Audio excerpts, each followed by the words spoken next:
Медіа-центр Україна Укрінформ продовжує свою роботу. Ukraine Media Center Ukrinform continues its operation. Today is August 23, and I want to congratulate everybody with the Day of the Flag of Ukraine. Now, the civil organization OPORA will represent a study about the attitude of Ukrainians to the citizens who remain in the temporarily occupied territories. Our guests today are Anatolii Bondarchuk and Dmytro Bashtovyi, the analysts at civil network OPORA. So, Mr. Anatolii, can you please tell us who are those remaining in temporarily occupied territories and what is the attitude of Ukrainians who stay here to those in the temporarily occupied territories?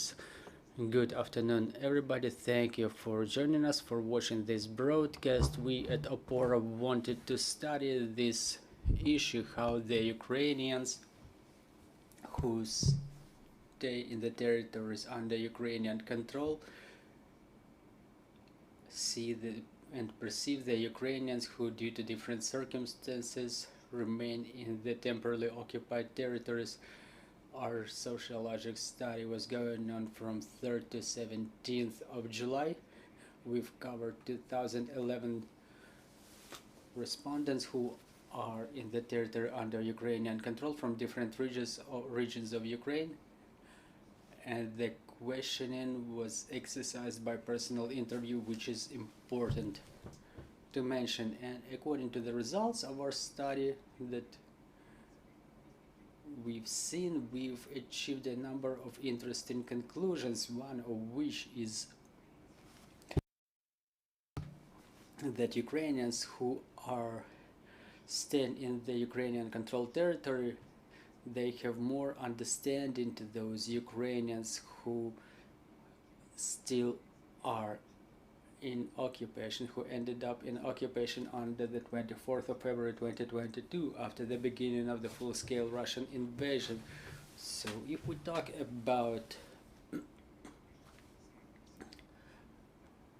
the results, I would like to focus on them to understand, using the figures, what is the dynamics and what are the trends that we were able to observe. If I may ask for the next slide. So the first thing, we've divided the Ukrainians staying in the temporarily occupied territories into three groups: those who reside in Crimea, and those who reside in Donetsk and Luhansk regions, and those who ended up in occupation under the 24th of February 2022. So first of all, we were questioning them about who are those people for Ukrainians. So the most popular answer was that the Ukrainians who stay in Crimea for the 9 years, they are the hostages of a difficult circumstances. This is the answer supported by 31% of the respondents. This is the biggest indicator. 16.6% of Ukrainians think that they are the hostages of the occupational forces. So in fact, 50% of Ukrainians think that those who remain in occupation in Crimea, they are the hostages of the citizens, whether life circumstances like personal or family circumstances, or otherwise they are the hostages of the occupational forces. Then 17.7% say that those people are just opportunists, and no matter who governs them. And there is another question that they are adherents of USSR or Russian world ideology. In the opinion of Ukrainians, they have nostalgia about the Soviet times, and in fact they are passive fans of Russian Federation. And the least popular answer was that those people are the traitors who support the armed aggression against Ukraine. This is the answer supported by 8.4% of Ukrainians. So you see, this answer about the traitors, it's not popular, and in fact it's a very positive trend. and generally we see that the majority of Ukrainians, they mostly support the idea that those people are the hostages, almost 50% against 40% of Ukrainians who think that those people are either traitors or opportunists or passive adherents of the Russian ideology. That's the first tendency. Another tendency is that in fact the biggest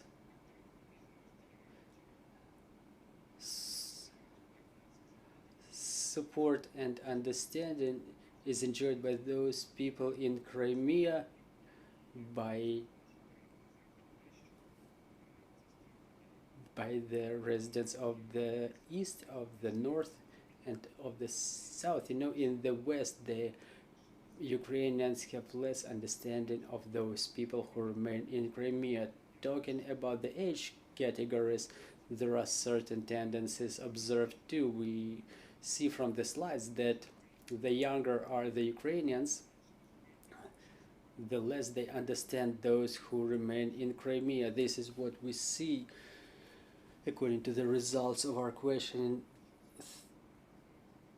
The 32% of those above 60, they understand those who remain in Crimea, and the same for the age category from 45 to 54 years, and 31.7% of the respondents aged 30 to 44 years, and this position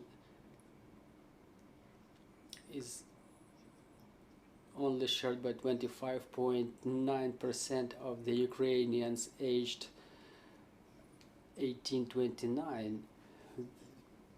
And I think that it can be explained by the fact that those people who are younger, they are more mobile, and they find it easier to move to a new location, to start a new life in the Ukrainian controlled territories. So talking about the language aspect, we've studied this aspect too, and we see that there are certain differences. There are people who use either or those who use Russian and Ukrainian at the same time, and those who use Russian in their everyday life, they demonstrate more understanding to those who remain in Crimea. And we see that 39.1% of the Ukrainians who speak Ukrainian and Russian, they share the same opinion. 36% of those speak in Russian, and 26.6% of those using Ukrainian, they share this opinion. So basically there is a difference, but I cannot say that it's critical. In the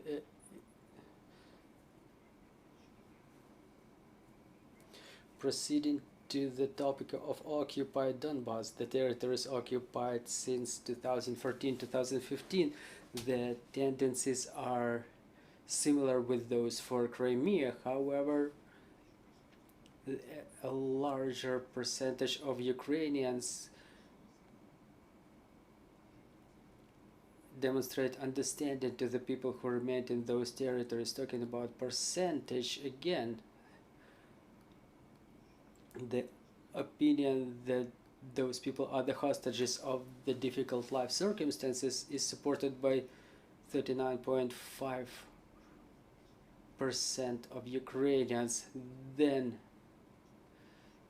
second is that those people are opportunists, no matter who governs them, only is supported by 16%, hostages of the occupational forces 14.5%, and passive adherents of the Russian and USSR ideologies 14.3%. But again, this tendency, there is a tendency that the least percentage of people see the people from Donbass as the traitors. As to the regional distribution, we see the similar some tendencies which are similar to those that we were observing in the situation with the Crimea. So in the south and east, people demonstrate most understanding to those who remain in Donbass, and this indicator is smaller in the center and in the west of the country. So talking about center, it's 34%, and for the west it's 27.1%. However, in the east we see 42%, and in the south 48.1%. And another interesting tendency is that in the west, respectively, bigger number of people think that those who remain in the occupied parts of Donetsk and Luhansk regions are traitors, but this percentage is not so big too. Only 10.8% of Ukrainians from the west think so, 4.2% from the south, and 3.4% from the east. So basically, the percentage is low. However, there is certain difference. And talking about the age distribution, there are some differences as well. We see that the younger generations of Ukrainians, they, so to say, perceive more critically those who remained in the occupied territories, those who did not leave. 33.1% of Ukrainians aged 18 to 29, they think that those people who remain in the temporarily occupied territories are the hostages of their family or life circumstances. Then 33.8% of those 45-59 years, and then those 60 plus years are 37.1%, and 39.1% of those aged 30-45 years. Then we've made a comparison by the language, and the tendency with Crimea is repeating itself. So those Ukrainians who use Russian or Ukrainian and Russian languages in their everyday lives, they demonstrate more understanding and more support to those who remain in the temporarily occupied territories of Donetsk and Luhansk region. So talking about the answer that they are the hostages of the difficult life circumstances, this version is supported by 42.5% of those who use Ukrainian and Russian, and 29.9% of those using Ukrainian language. And this answer, the traitors who support the armed aggression, the percentage of those who speak Russian is 4.4%, and 8.8% of those who use Ukrainians, and 7.1% is the average indicator. So basically a very small number of Ukrainians think so. And then let's proceed to the tendencies that we were able to observe in those territories that were occupied by Russia after the 24th of February 2022. So we will be talking about the newly occupied territories of Donetsk, Luhansk, Zaporizhia, and Kherson regions. So in fact, we see cardinal tendencies there. More and more Ukrainians think that generally 44.4% think that people who remain in the newly occupied territories are the hostages of difficult life circumstances. 31.9% says that they are the hostages of the occupational forces. Only 6.7% support the version that they are the opportunists no matter who governs them, and 3.6% of Ukrainians think that they are the passive adherents of the Russian ideology, and 2.9% think that those people are the traitors who support the armed aggression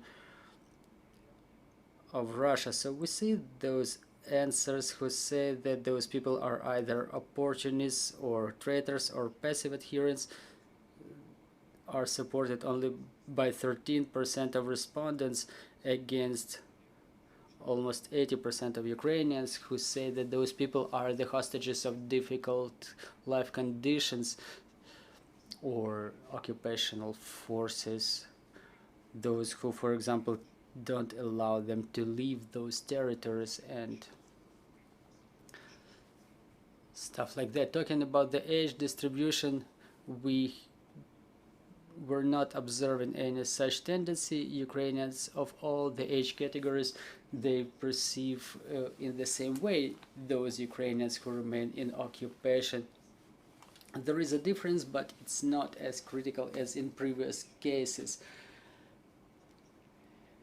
Talking about the language issue and the language of communication, we see there is some difference here, but again, it's not so significant. In fact, those Ukrainians who use both Ukrainian and Russian, it's 50%, they think that those people are the hostages of difficult life conditions. And talking about the traitors, who thinks that those people are the traitors, only 3.4% of those speaking Ukrainians, 2.3% of those using Russian, and 2.2% of those speaking both Ukrainian and Russian. So talking about the summaries and conclusions, we see that half of the Ukrainians perceive those in occupation and those who live in occupation for more than 9 years, they perceive them with understanding, and also 80% of Ukrainians support those who remain in occupation after the 24th of February 2022. We see that the center and west perceive those people more critically, but generally the east and the south, they demonstrate more understanding to those people remaining in occupation. Also, there are some differences by the language of communication. Those using Ukrainians, they demonstrate more criticism to those people, and we also observe a tendency that the younger Ukrainians, they demonstrate more criticism to those people remaining in occupation. So talking about the conceptual reasons why it happens so, I would like to segregate. This is my researcher's opinion. I think that the time of occupation doesn't matter for the people who remain there. It influences the trust of those who are not in occupation to those who remain in occupation, and the longer they spend in occupation, the lower is the level of trust to them, because they are forced to communicate with the occupiers more frequently. They are forced to live by the rules set by the occupational administrations, communicate more with them, live in those conditions, and people respectively think that due to that, the trust to those people may be reducing. Also, there is a problem that is significant in my opinion. I think not all of the Ukrainians understand quite well what are the circumstances that the people in occupation live in. We know that there are a lot of cases of pressure on the people with Ukrainian, pro-Ukrainian position. People are being abducted, kidnapped. There were cases when, for example, the mayor of Kherson has disappeared and we don't know about his fate.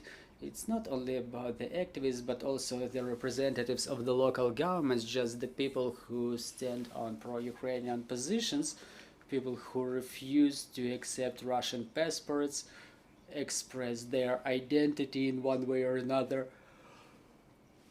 So in fact, people who stay there, they are under very serious pressure by the occupational forces who want to the maximum extent integrate those territories into their economic and political space. We have to understand it, and we have to understand that people are in very difficult circumstances there, both social and economic, because they need to somehow survive in those conditions, to work somehow, to feed their families and stuff like that. That's another aspect. And yet another important component, in my opinion, is that there is a myth which is very frequently disseminated, that those who remain in the occupied territories, they support the occupational administrations. In my opinion, it's not so. It was demonstrated by the questioning Back in 2014, when we talk about Donbass, the most of the people there were supporting Ukraine. They were sharing the same views. There were big meetings in support of Ukraine, and there is certain percentage of those who support Russia, but it's a very small percentage of people. Another aspect to be reckoned with is the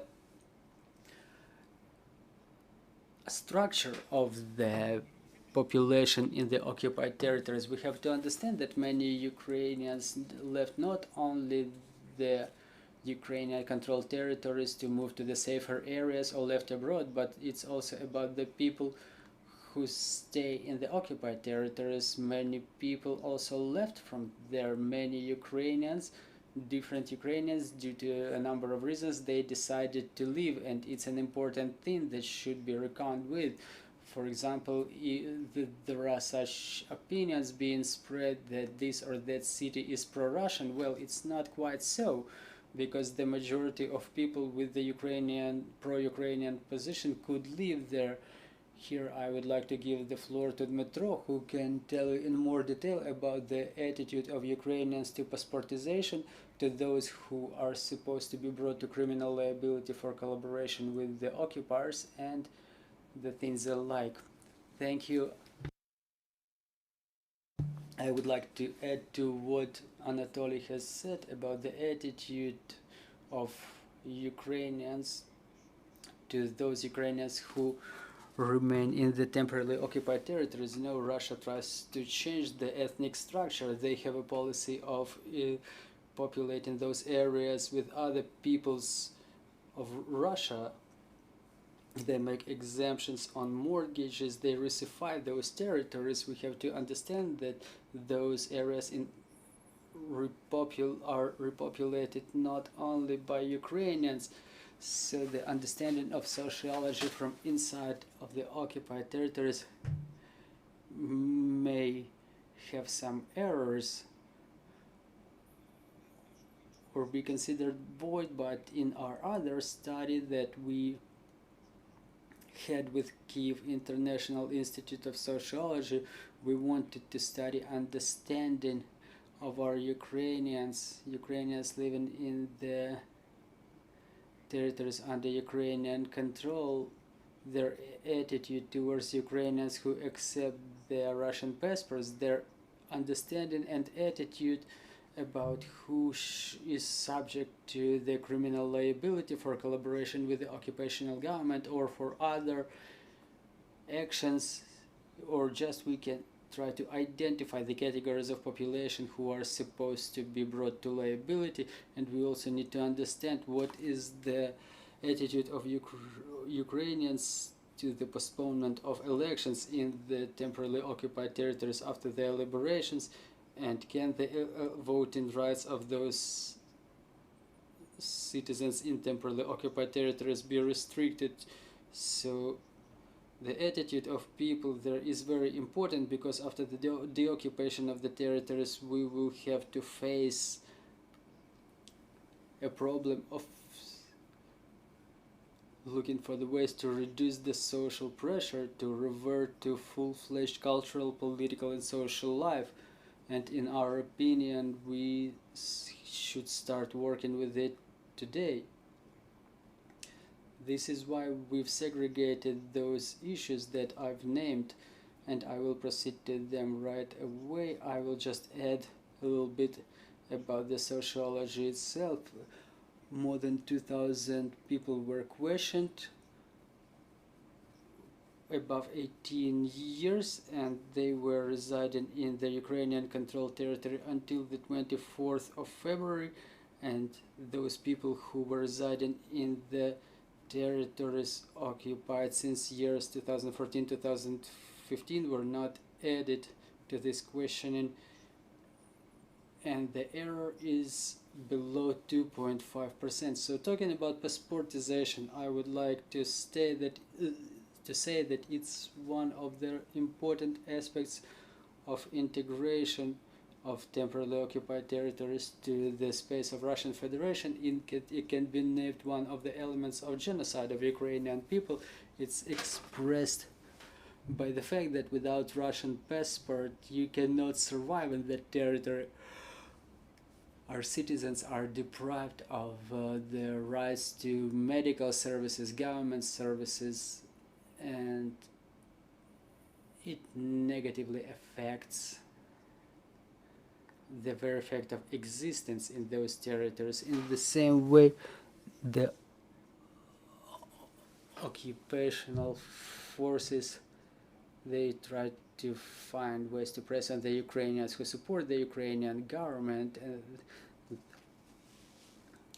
to find the people that they call zhdeny for their further deportation.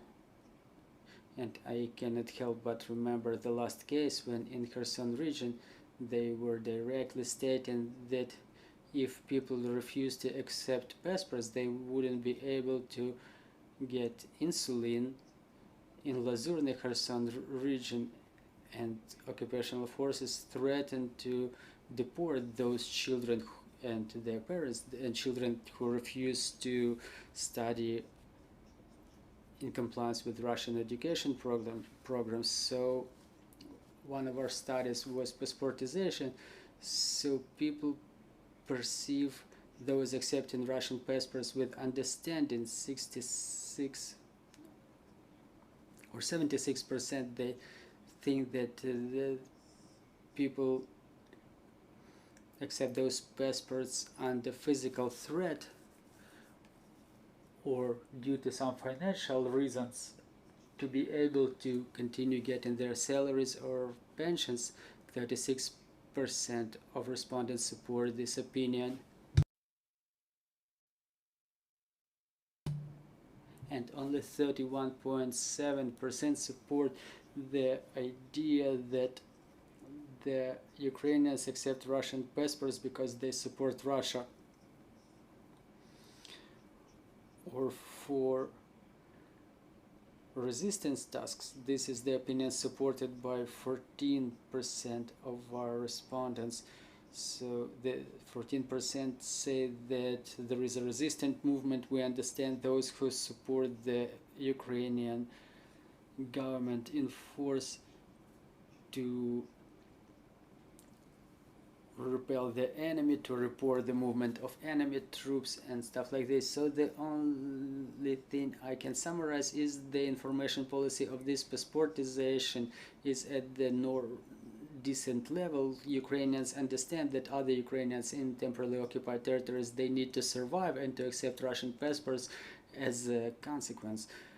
But after the liberation, during reintegration of those territories, the matter of justice is still very important. I know that our government considers different ways of implementation of those steps. We know that there is a working group with the Ministry of Reintegration to identify the problematic issues of operation of the local governments and other economic entities in occupied territories. There are special laws being developed to identify the list of measures that can be viewed as collaboration, which is very important because we have to approach the solution of this issue in complex. And in this aspect, we've decided to ask specific people, our citizens, what do they think, what are the activities, what are the categories of the people who are supposed to be brought to liability in front of the law.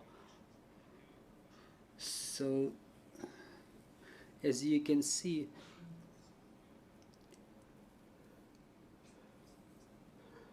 the representatives of the law enforcement agencies, 95% who switched sides, 95% of respondents think that they should be brought to liability. 92.8% think that those who supported the referendums and were collaborating with the occupational governments. A little bit lesser percentage think that those who were nominated in the elections for the occupational government offices, that they should be brought to liability. So those are the categories of the people who who are perceived most critically by our citizens. You know, there is a imitation of the election process in the temporarily occupied territories. Now they organize or some political promotion of the political parties, and I would like to recommend to avoid any participation in this elections process, let alone supporting its organization if it's possible due to physical reasons. I understand, we all understand how they can hold the elections under pressure. More than 60% of our respondents think that those should be brought to criminal liability who were voting at the referendums and elections. In the same way, 59.1% think that those should be brought to liability among the local businessmen if they preserved the jobs but they were paying taxes to the occupational administration. 53% think that the teachers who started teaching children under the Russian education program should be brought to liability, and our people are the most tolerant to those who were provided medical services under Russian standards. Only 21.7% think so. The pensioners who submitted their documents to receive the Russian social payments, 27.4%. And the representatives of the utility companies who supported the operation of critical infrastructure, 33.9%, and 34.5% of respondents think that those should be brought to liability who received Russian passports. So basically, I would like to reiterate once again that all the law enforcement agencies, the imitation of political life and integration through the elections is a very important and critical for perception by our citizens. And here I think that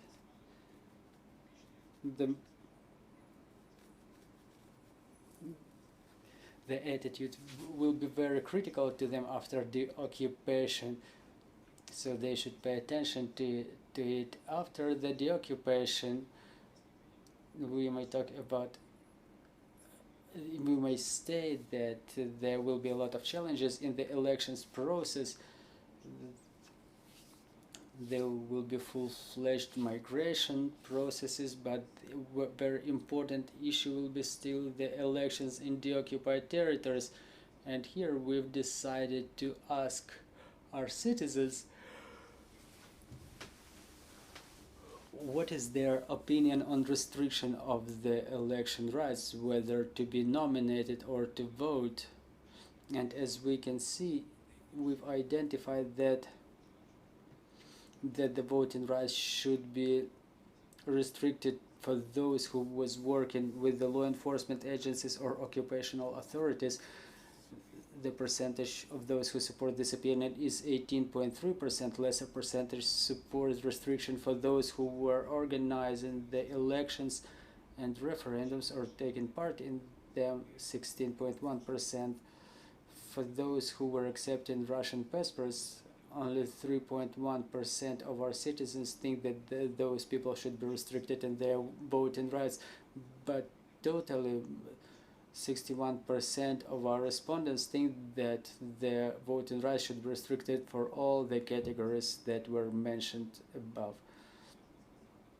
So those who were hesitating or are categorically against restriction of the voting rights of our citizens are not so numerous, only 7.4%.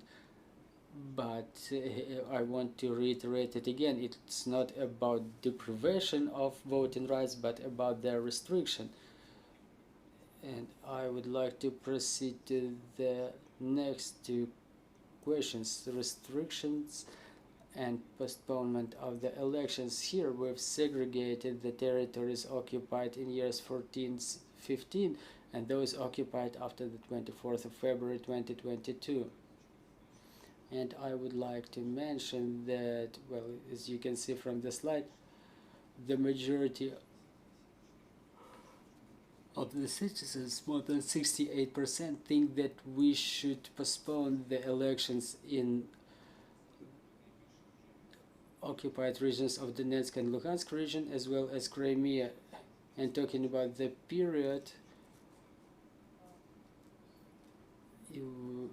24.5% say that the election should be postponed 1 year, 7.2% think that it should be 1 to 5 years, and 12% think that it should be more than or up to 10 years.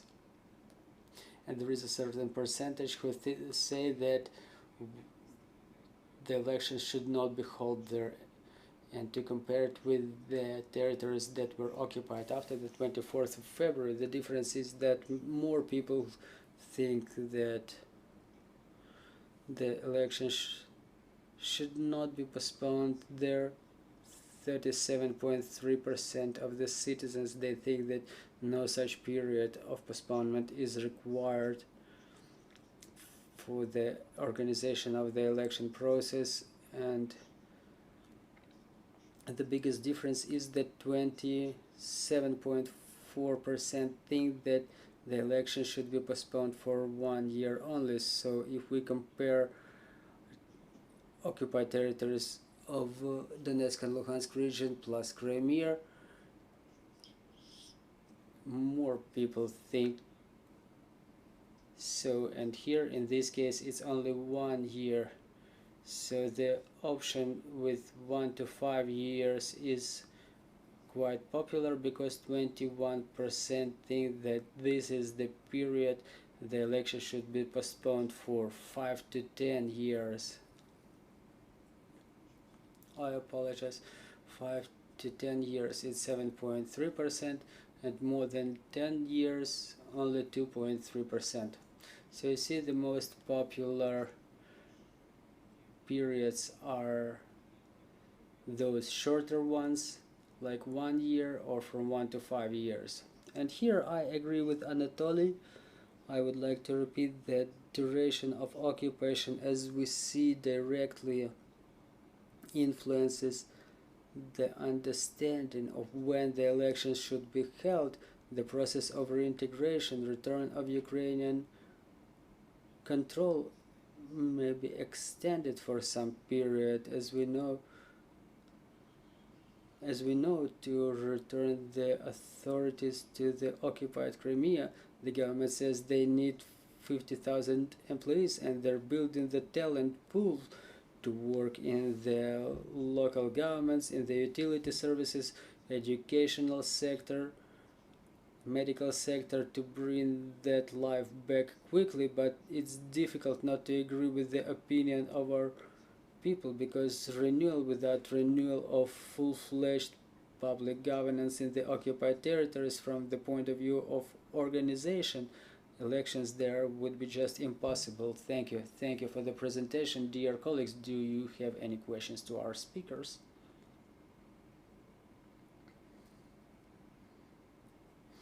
My question is about the elections to be postponed in the temporarily occupied territories after their liberation. How can we build trust in the election process among the residents of the temporarily occupied territories, given they will be intimidated and they will be frightened by their experience? You know, even if we have elections after a year, how we can still build trust with them?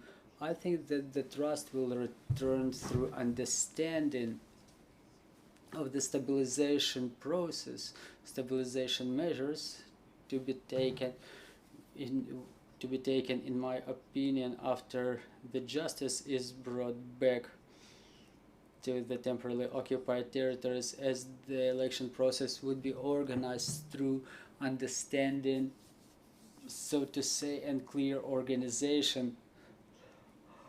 I think people will have more trust in the process itself. Because obviously if we come there and say, come on, let's vote, it's just impossible. Right away we've said that it's mostly about, well, well-adjusted policy. So this is why the election process should be postponed. We first need to reintegrate those people to our political life, and at the same time, if we go step by step, if we implement it gradually, we will have the trust returning gradually to the election process. I don't personally think that after the occupation there will be a complete distrust to the election process, because let's be honest, even in the territories under Ukrainian control, the elections cannot happen right away. So the trust is needed to the political system. It should be representative. There should be understanding what to do with the people who left abroad, how to get them involved in the election process. So I think that if there is a systemic work by the government, by the civil sector, by us, this is when we can start talking about return of the trust to the election process in the temporarily occupied territories. There will be a question from the foreign journalists. There is a simultaneous translation going on, so you can use the earpiece. Can I? Yeah. So, good morning. My name is Lorenzo Cremonesi for the Italian daily Corriere della Sera from Milano. I have 3 questions. Number one, I know it's complicated, but do you have any idea how many people are you talking of in the 3 territories? No, that's a question that we foreign journalists always ask to everybody. I was now in Kyiv, and there is a kind of an absorption center for people who are still coming through a kind of a green corridor near Sumy. They're coming out. So my question, like the question of my colleagues, first of all, if we take the 3 territory, can we tell us an idea how many Ukrainians are there in Crimea? I mean, original Crimea, Donbass, and the 2022 invasion areas. No. Second, how many Russian were moved? We always hear about this idea that Putin is moving people from Russia to the territories. So can you give us an idea, especially, of course, in Donetsk, Lugansk, and Crimea, these 3 territories, how many people came, which we think that if there will be the occupation, of course, these people will leave. But how many are they? And 3, which is maybe interest of you for your research. Some of the people I met now in Kharkiv, they told me that they left because there was a draft at the next year. This depends on the area. In some area, they should be already in September. Some in August. But they left when they were obliged to enter in the military service. So the men left. They tried to come here. They tried to escape. So this category is not here. So what will be the attitude of the Ukrainian to people who served in the Russian army or in the Tur militia in this period? Those are 3 questions. Thank you. Да. Давайте спробуємо відповісти на всі питання. Okay, I see. Let me try to answer all those questions one by one. Regarding your first question, unfortunately, I don't have figures which would tell us what is the number of Ukrainians staying in those regions. In my opinion, it's a couple of millions. That's my personal opinion. I think that it's about 4 to 5 million people. This is my personal assumption. This is a big number of Ukrainians. We know that now from 6 to 8 million Ukrainians are abroad. You say 2 million people who stayed. No, I think maybe 4 or 5 billion people there. But I don't know. It's only my opinion. Yeah. But it's my opinion. I don't have any data for.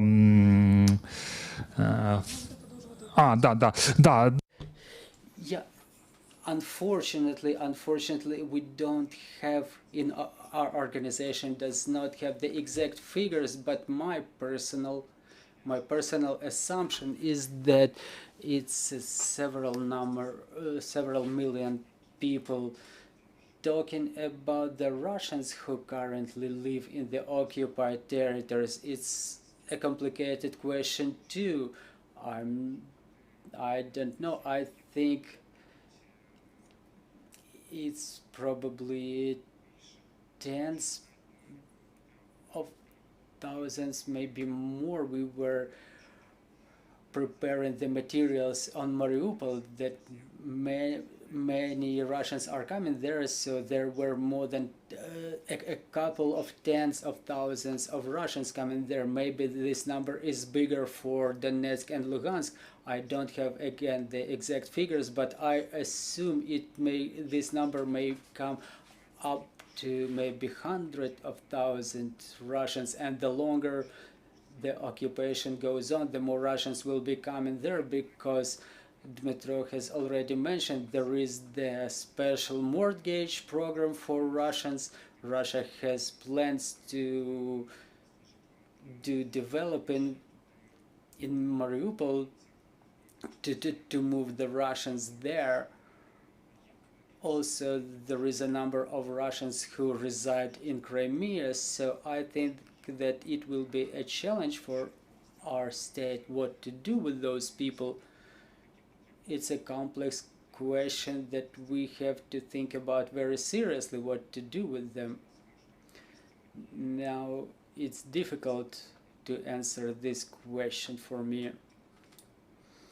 So it was 2 questions, and the third one? Ті, хто служили в російській армії, так? Чи про наших солдат? Or about no, for what I understand, those who were drafted to... Two different of people, well, that we know. There are people who volunteer since 2014. These people fighting with this militia pro-Russian. But there are now, and of course, I assume these people would leave. They wouldn't stay. But there are Ukrainians who are now under draft, you know. That's a major problem. Everybody talk about that. When you go to when you talk with people who leave the territory, there are now new internal regulation law who are in different places according different municipality. I didn't find a common pattern. Kherson is different from Donbass, etc.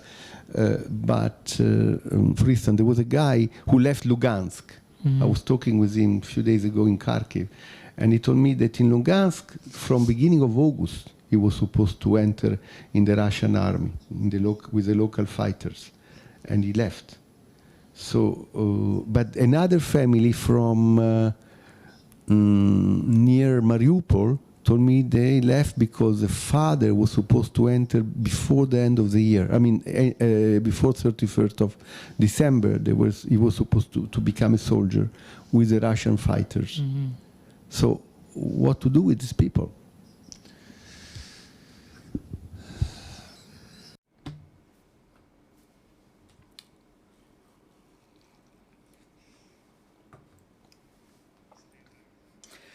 Well, you're asking very good but very difficult questions.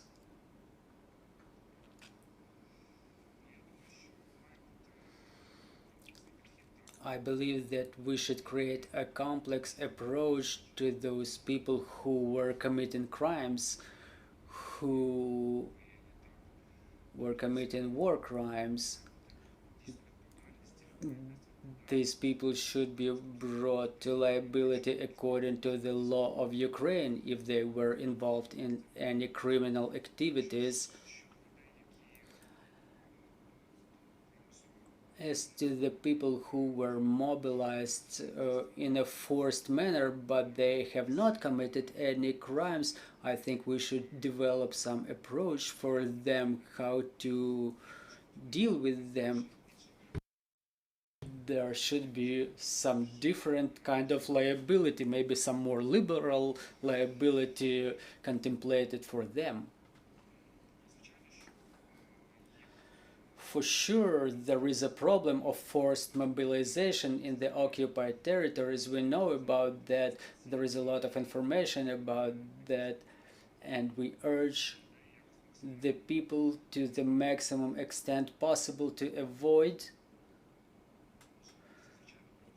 if they can, obviously, this forced mobilization to the Russian armed forces, or, like you mentioned, to leave those territories if they have such an opportunity, or otherwise avoid by any means to be mobilized to the occupational forces. And again, we see that the Russian passports that Russia tries to disseminate very actively, by taking that passport, a person in fact risks to be mobilized to the armed forces of the enemy. So those things are related. Maybe Dmytro may add something. Well, from the point of view of forced mobilization, it's a really complicated question. We may draw a line and say that the Russian Federation has committed a lot of evils, and it's very difficult to find a solution how to deal with all those evils. But we know that the Center for National Resistance was informing that in occupied Gorlivka more than 20,000 of our mobilized citizens died in this war. And the occupational government wants to continue this mobilization. There is a social tension growing there because nobody really wants to die. Those facts are confirmed by the data from the National Resistance Center. But I agree with Anatolii, they should try to avoid mobilization. And another thing is, if they get mobilized, I know it's difficult, but to give up, to be taken prisoner of war. And if people try to, or if they join the armed forces because they want to kill Ukrainians, because they support Russia, well, we can do nothing about it. It's a crime. You see, there is a non-tolerance by our citizens to such phenomena. And talking about your second question, studying this matter of integration of occupied territories by Russia into their economic and political space, a lot of things are done for demonstration of such an intense care of the occupied territories, to demonstrate the success of the special military operation in Ukraine and in the occupied part of it. There are many people who are Russians, who are Russian citizens, but they build something there. They build roads. The Ministry of Defense is getting involved. They make new pipelines. There is a lot of construction workers who build or rebuild Mariupol, or they act as if they rebuild something. So to say that it's a static number of Russians in the occupied territories, it would be wrong. They try to change the ethnic composition using the style of Soviet Union crimes. And I would like to wrap up that the difficult question is what to do with them after the occupation, but by the comments of the officials of our government, it's just deportation. Nobody is going to do something with them. There will be no physical execution or something like that. Thank you. I want to thank our guests for the presentation of this study. I'm reminding you, visiting us were the analysts of the civil network OPORA, and they presented a study about the attitude of the Ukrainians to the citizens remaining in the temporarily occupied territories. Well, I would like to emphasize that in our answers, we represented our personal opinions, but in our website you can see the figures, the presentations, and you can get more information from there. Thank you very much. Thank you, and I want to congratulate everybody with the upcoming Independence Day. Please don't ignore the air raid alert, and thank the security and defense forces who defend our independence with the arms in their hands. Glory to Ukraine, glory to the heroes. Thank you once again.